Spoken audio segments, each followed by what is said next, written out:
Hello दोस्तों, मैं अनामिका सिंह स्वागत करती हूँ एक बार फिर से आप सबका अपने YouTube channel hi fi study में। फ्रेंड्स, आज स्टेट ऑफ द डे में आप जैसा कि देख पा रहे हैं, आज का हमारा जो स्टेट है वो है बिहार। आपको पता है कि हम सारे स्टेट को number wise serial wise discussion detail में करवा रहे हैं। तो आज का जो हमारा स्टेट है वो है बिहार। इसके पहले के स्टेट और इसके जो बाद में स्टेट आपको चाहिए वो आपको हमारे प्लेलिस्ट स्टेट स्टैटिक जी के नाम से अवेलेबल हो जाएंगे। तो आप हमारे चैनल को सब्सक्राइब करना बिल्कुल भी मत भूलिएगा, साथ में बेल आइकन पर क्लिक करिएगा जिससे आपको सारे अपडेट्स मिलते रहें। फ्रेंड्स, वीडियो को लास्ट में देखिएगा, ज़्यादा से ज़्यादा शेयर करिएगा। आज का हमारा स्टेट है बिहार। अगर आपसे पूछा जाता है बिहार की स्थापना कब हुई, फाउंडेशन डे बिहार का 1 अप्रैल 1956 बिहार का फाउंडेशन डे मनाते हैं। और बिहार की राजधानी सभी को पता है पटना में स्थित है। बिहार जो है वो बौद्ध धर्म और जैन धर्म का जन्म स्थान यानी महात्मा बुद्ध और महावीर स्वामी का जन्म स्थान भी माना जाता है। मौर्य राजवंश की राजधानी मगध जो है वह बिहार में ही स्थित है। बिहार के प्रथम राज्यपाल जयराम दास दौलत राम थे और वर्तमान में जो है वो फागू चौहान हैं। और फर्स्ट जो बिहार के सीएम थे यानी मुख्यमंत्री वो कृष्ण सिन्हा थे। और अगर वर्तमान में पूछा जाए तो अब की नए इलेक्शन में छठी बार जो सिलेक्ट होके आए हैं नीतीश कुमार, और वर्तमान में मुख्यमंत्री हैं। और अगर राज्यपाल पूछा जाए तो फागू चौहान हैं। उच्च न्यायालय के पहले मुख्य न्यायाधीश संजय कोरल थे। और बिहार जो है, जैसा कि आप सभी जानते हैं, शिक्षा के मामले में बहुत ज़्यादा विकसित तो नहीं है, परंतु वहाँ के लोग मेहनती होते हैं। क्षेत्रफल बिहार का 94163 किलोमीटर स्क्वायर वर्ग मील है। अगर आपसे जंगल पूछा जाए तो 6473 वर्ग किलोमीटर है। आपसे यहाँ पर बिहार का पूरा डिस्क्रिप्शन दिया हुआ है।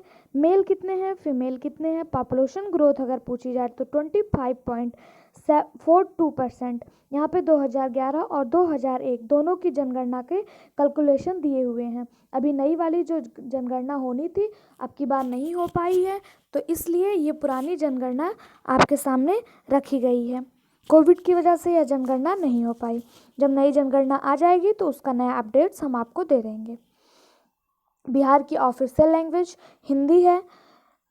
इसे हम भारत का रेशम शहर यानी सिल्क सिटी ऑफ इंडिया के नाम से भी बिहार का एक शहर है भागलपुर, इसे जानते हैं। लीची की भूमि मुजफ्फरपुर बिहार में स्थित है यानी द लैंड ऑफ लीची, यह मुजफ्फरपुर में है। गया प्रभुता का शहर यानी सिटी ऑफ इलिगमेंट, इसे हम गया को जानते हैं। लैंड ऑफ नॉलेज यानी ज्ञान की भूमि तो नालंदा।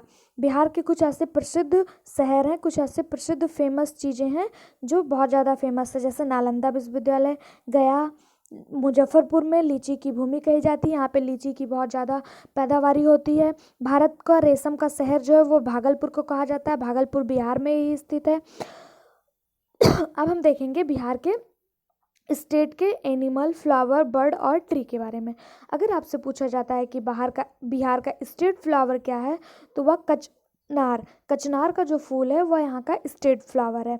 और स्टेट एनिमल इंडियन गौर यहाँ का स्टेट एनिमल है।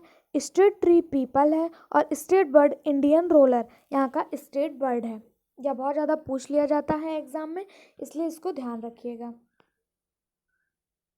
आगे देखते हैं। कृषि उत्पादन में चावल, गेहूं, मक्का, दालें, तिलहन, तंबाकू, जूट, प्याज, मिर्च और आलू, यहाँ पर ये फसलें उगाई जाती हैं। कौन कौन सी फसलें उगाई जाती हैं बिहार में? वहाँ की मिट्टी कैसी है?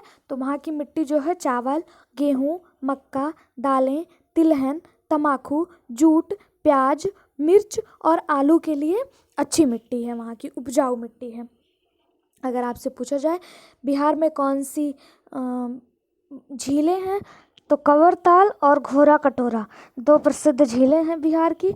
और यहाँ का जो प्रसिद्ध पक्षी अभ्यारण्य यानी बर्ड सेंचुरी है वह कंवर झील पक्षी अभ्यारण्य है। कंवरताल और घोरा कटोरा यहाँ की प्रसिद्ध झीलें हैं और पक्षी अभ्यारण्य जो हैं वह कंवर झील पक्षी अभ्यारण्य यहाँ की प्रसिद्ध झीलें हैं। बिहार में इकलौता national park Valmiki national park है और यहाँ पे कुछ सेंचुरीज़ हैं, जैसे वाल्मीकि वन्यप्राणी सेंचुरी, बिम्बानद सेंचुरी, पंथ वैना प्राणी सेंचुरी। ये सब एग्ज़ाम में नहीं पूछा जाता। Gautam Buddha bird sanctuary exam में जो सबसे ज़्यादा पूछा जाने वाला प्रश्न है नेशनल पार्क और सेंचुरी से, तो बिहार का इकलौता नेशनल पार्क है वाल्मीकि नेशनल पार्क। और यहाँ पे गौतम बुद्ध बर्ड सेंचुरी पूछ लिया जाता है कहाँ पर स्थित है, तो बिहार में स्थित है। वाल्मीकि टाइगर रिजर्व आप देख रहे हैं, यह बिहार का इकलौता नेशनल पार्क है। बिहार में कौन कौन सी नदियाँ हैं, तो गंगा है, घाघरा है, सरयू है, गंडक है, सोन नदी है। यह बिहार की प्रमुख नदियां हैं। गंगा जो है वह बिहार की मुख्य नदी को जो चौसा से राज्य में प्रवेश करती है, जिसमें भोजपुर और सारण जिले की सीमा बनाई। बिहार की जो गंगा नदी है इसने भोजपुर और सारण जिले में सीमा बनाती है, दोनों के बीच में सीमा बना देती है। सहायक नदी गंगा की गंडक है, बागमती है, कोसी, काली, सोन, कर्मनासा और पुनपुन, यह गंगा की सहायक नदियां हैं। अगला जो नदी है बिहार में पाया जाता है वह घाघरा या सरयू, नेपाल में नम्पा से निकलती है और गोपालगंज में बिहार में प्रवेश करती है और छपरा में गंगा नदी में मिलती है। अगली नदी गंडक है, यह भी बिहार में पाई जाती है। यह नेपाल के पास तिब्बत में धौलागिरी के उत्तर से निकलती है और नेपाल में त्रिवेणी शहर के पास भारतीय क्षेत्र में प्रवेश करती है। सोन नदी या मध्य प्रदेश में अमरकंटक पहाड़ी से निकलती है और मनेर में गंगा से मिलती है। तो यह बिहार की कुछ प्रमुख नदियाँ हो गई, सोन हो गई, घाघरा हो गई, सरयू हो गई, गंगा हो गई और गंडक, यह बिहार में पाई जाने वाली प्रमुख नदियाँ हैं। अगर आपसे पूछा जाए डैम्स कौन कौन से पाए जाते हैं बिहार में, तो नागी डैम और कोयरा डैम, नागी डैम और कोयरा डैम, यह दो डैम बिहार में पाए जाते हैं और दोनों अपने ही नाम के नदी पर स्थित हैं। जैसे नागी डैम नागी नदी और कोयरा डैम जो है वह कोयरा नदी पर स्थित है। यहाँ पे कौन कौन से वाटरफॉल्स पाए जाते हैं यानी जलप्रपात पाए जाते हैं, तो ककोलत वाटरफॉल्स जो नवादा में स्थित है, करकट वाटरफॉल्स जो कैमूर जिला में स्थित है, तेलहर झरना कैमूर जिला, मंजर कुंड और धुआं कुंड यह सरसम में स्थित है। कौन कौन से वाटरफॉल्स हैं, ककोलत, करकट, तेलहर, मंजर कुंड और धुआं कुंड, यह बिहार के प्रमुख वाटरफॉल्स हैं। हम बिहार के प्रमुख नृत्य को देखेंगे तो झिझिया, जाट जतिन, कजरी, सोहर खिलौना, झुमरी और फसल काटने वाले बिहार के प्रमुख नृत्य हैं। कौन कौन से, झिझिया, जाट जतिन, कजरी, सोहर खिलौना, झुमरी और फसल काटने वाले, यानी हार्वेस्टिंग जो होते हैं, फसल की कटाई के समय जो गीत गाए जाते हैं, नृत्य किए जाते हैं, यह बिहार के प्रमुख नृत्य हैं। बिहार के पावर प्लांट को हम देखते हैं तो बरनौली थर्मल पावर स्टेशन यह कहाँ पर स्थित है, तो यह बरौनी में ही स्थित है। बरौनी बेगूसराय में मौजूद है। और दूसरा है Kahalgaon super thermal power station, यह कहलगांव भागलपुर में स्थित है। और बरह सुपर थर्मल पावर प्लांट यह बिहार में पाए जाने वाले थर्मल पावर प्लांट हैं। कौन कौन से, Barauni thermal power plant, Barauni, Kahalgaon और बरह, यह बिहार के प्रमुख पावर प्लांट हैं। फिर हम देखेंगे बिहार में कौन कौन से मंदिर पाए जाते हैं, कौन कौन सी फेमस चीज़ें हैं। तो बिहार के जो स्मारक हैं वह है महाबोधि मंदिर, यहाँ का सबसे ज़्यादा प्रसिद्ध मंदिर है जो महात्मा बुद्ध के ऊपर बना है, महाबोधि मंदिर। और नालंदा में नालंदा महाबिहार का पुरातात्विक स्थल है। नालंदा विश्वविद्यालय भी बिहार में पाया जाता है, अभी आगे हमने आपको बताया। उसके बाद यहाँ शेरशाह टॉम्ब यानी शेरशाह का मकबरा, पठार की मस्जिद और गोलघर विष्णुपद टेम्पल यहाँ पर पाया जाता है, यहाँ के प्रसिद्ध टेम्पल है। अगर आपसे पूछा जाए गोलघर कहाँ पर स्थित है, तो यह पटना में स्थित है और यह ब्रिटिश गवर्नमेंट द्वारा बनवाया गया था। गोलघर पटना में स्थित है और ब्रिटिश गवर्नमेंट द्वारा बनवाया गया था। उसके बाद अगर आपसे पूछा जाए कि पठार की मस्जिद कहाँ स्थित है, तो यह भी पटना में स्थित है और यह परवेज शाह द्वारा बनवाया गया था। परवेज शाह यह एक शासक हुआ करता था, उसके द्वारा बनवाया गया था। अगला है शेरशाह टोम्बो, यानी शेरशाह का मकबरा तो सासाराम में है और यह शेरशाह के पुत्र द्वारा बनवाया गया था। अगला है विष्णुपद टेम्पल, यह गया में स्थित है, रानी अहिल्याबाई द्वारा बनवाया गया प्रसिद्ध मंदिर है विष्णुपद टेम्पल।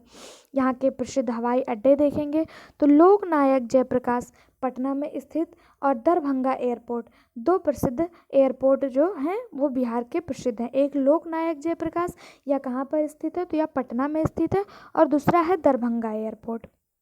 यहाँ पे पाए जाने वाले स्टेडियम देखेंगे कौन कौन से हैं, तो मोइन उल हक स्टेडियम जो पटना में स्थित है, और संजय गांधी जैविक उद्यान यह भी पटना में ही स्थित है। दोनों स्टेडियम कहाँ पर स्थित हैं, पटना में। कौन कौन से, मोइन उल हक स्टेडियम और संजय गांधी जैविक उद्यान, यह यहाँ के प्रमुख स्टेडियम है। अगर आपसे पूछा जाए बिहार में कौन कौन सी जनजातियाँ पाई जाती हैं, तो ओराव जनजातियाँ, लोहरा ट्राइब्स और संथाल ट्राइब्स, यह बिहार की प्रमुख जनजातियाँ हैं। ओराव जनजातियाँ जो हैं वह उराव पूर्णिया जिले की प्रमुख जनजातियों में से सबसे अधिक आबादी वाली जनजातियां हैं। इसके बाद संथाल, मुंडा, लोहरा और खरवार होते हैं। फिर अगर लोहरा ट्राइब्स पूछा जाए तो यह बिहार राज्य में पूर्णिया जिले में पाया जाता है, और संथाल ट्राइब्स जो है यह बिहार के विभिन्न जिलों में पाया जाता है। फिर हम यहाँ पे प्रसिद्ध त्यौहार देखेंगे कि यहाँ पे कौन कौन सा त्यौहार मनाया जाता है, तो साम चकेवा, बिहुला, मधुश्रावणी, पितृपक्ष मेला, छठ पूजा और सोनपुर मेला, यह बिहार के प्रसिद्ध त्यौहार हैं, जिनमें से सोनपुर मेला और छठ पूजा यह बहुत ज़्यादा ही फेमस है। अगला हम आपको यहाँ पे देखेंगे कि बिहार के किस किस प्रोडक्ट को जीआई टैग दिया गया है, यानी जियोग्राफिकल इंडेक्स में शामिल किया गया है, जियोग्राफिकल इंडिकेशन में शामिल किया गया है। तो मधुबनी पेंटिंग जो है यहाँ सबसे ज़्यादा पूछी जाने वाली है कि मधुबनी पेंटिंग कहाँ के का प्रोडक्ट है जिसको जीआई टैग दिया गया, तो यह बिहार का एक प्रोडक्ट है मधुबनी पेंटिंग, इसको जीआई टैग दिया गया है। दूसरा जो इसमें से पूछा जाता है वह भागलपुर सिल्क है। भागलपुर सिल्क, मधुबनी पेंटिंग, मघानी पान और कतरनी राइस, यह कुछ प्रसिद्ध चीज़ें हैं जिनको जीआई टैग दिया गया है। बाकी आप देख लीजिएगा, यह सब एग्जाम में नहीं पूछा जाता है, लेकिन भागलपुर सिल्क, मधुबनी पेंटिंग और कतरनी राइस और मघाई पान या अक्सर शाही लीची भी पूछ लिया जाता है। शाही लीची को अभी जल्दी में ही जीआई टैग दिया गया था, यह भी बिहार का ही प्रोडक्ट है। वीडियो को देखने के लिए आप सबका बहुत बहुत धन्यवाद। उम्मीद है आपको वीडियो पसंद आया होगा, लास्ट तक बने रहे, इसलिए आप सबका तहे दिल से धन्यवाद। वीडियो को ज़्यादा से ज़्यादा शेयर करिए, सब्सक्राइब करिए, जिससे हमें भी मोटिवेशन मिलता रहे। साथ में हमारे टेलीग्राम चैनल को ज्वाइन करना बिल्कुल मत भूलिएगा। Thank you so much.